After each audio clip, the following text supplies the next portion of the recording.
ಮಳೆ ಕರುನಾಡಿಗೆ ಹವಾಮಾನ ಇಲಾಖೆ ಎಚ್ಚರಿಕೆಯನ್ನ ನೀಡಲಾಗಿದೆ ಸ್ನೇಹಿತರ. ಈ ಭಾಗಗಳಲ್ಲಿ ಗಂಟೆಗೆ 60 ಕಿಲೋಮೀಟರ್ ವೇಗದಲ್ಲಿ ಬೀಸಲಿದೆ ಬಿರುಗಾಳಿ. ರಾಜಧಾನಿ ಬೆಂಗಳೂರು ಸೇರಿದಂತೆ ಕರ್ನಾಟಕದ ಕರಾವಳಿ ಮತ್ತು ಒಳನಾಡಿನ ಜಿಲ್ಲೆಗಳಲ್ಲಿ ಕಳೆದ 2 ವಾರಗಳಿಂದ ಬಿಟ್ಟು ಸುರಿಯುತ್ತಿರುವ ಮುಂಗಾರು ಪೂರ್ವ ಮಳೆ ಇನ್ನಷ್ಟು ತೀವ್ರಗೊಳ್ಳುವ ಸಾಧ್ಯತೆ ಇದೆ ಎಂದು ಭಾರತೀಯ ಹವಾಮಾನ ಇಲಾಖೆ ಮುನ್ಸೂಚನೆಯನ್ನ ನೀಡಲಾಗಿದೆ ಸ್ನೇಹಿತರೆ. ಜೂನ್ ಆರಂಭದವರೆಗೂ ರಾಜ್ಯದಾದ್ಯಂತ ಗುಡುಗು ಮಿಂಚು ಹಾಗೂ ತೀವ್ರ ವೇಗದ ಬಿರುಗಾಳಿ ಸಹಿತ ಭಾರೀ ಮಳೆಯಾಗಲಿದ್ದು, ಮೇ 27ರಂದು ಹಲವು ಜಿಲ್ಲೆಗಳಲ್ಲಿ ಯೆಲ್ಲೋ ಹಾಗೂ ಆರೆಂಜ್ ಅಲರ್ಟ್ ಘೋಷಿಸಲಾಗಿದೆ ಸ್ನೇಹಿತರ.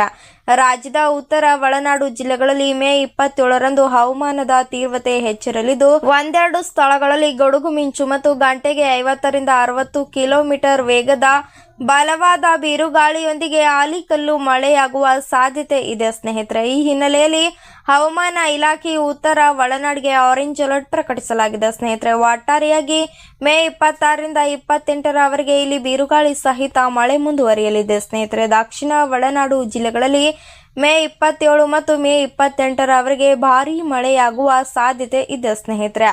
ಯೆಲ್ಲೋ ಅಲರ್ಟ್ ನೀಡಲಾಗಿದೆ ಸ್ನೇಹಿತರೆ. ಇಲ್ಲಿ ಗಂಟೆಗೆ 40ರಿಂದ 50 ಕಿಲೋಮೀಟರ್ ವೇಗದಲ್ಲಿ ಬಿರುಗಾಳಿ ಬೀಸುವ ಸಂಭವವಿದೆ ಸ್ನೇಹಿತರೆ. ರಾಜಧಾನಿ ಬೆಂಗಳೂರಿನಲ್ಲಿಯೂ ಸಹಿತ ಇಂದು ಸಂಜೆ ವೇಳೆಗೆ ಭಾಗಶಃ ಮೋಡ ಕವಿದ ವಾತಾವರಣವಿರಲಿದ್ದು, ಕೆಲವು ಪ್ರದೇಶಗಳಲ್ಲಿ ಗಂಟೆಗೆ 30ರಿಂದ 40 ಕಿಲೋಮೀಟರ್ ವೇಗದ ಗಾಳಿಯೊಂದಿಗೆ ಹಗುರದಿಂದ ಮಧ್ಯಮದವರೆಗೆ ಗುಡುಗು ಸಹಿತ ಮಳೆಯಾಗುವ ನಿರೀಕ್ಷೆ ಇದೆ ಸ್ನೇಹಿತರೆ.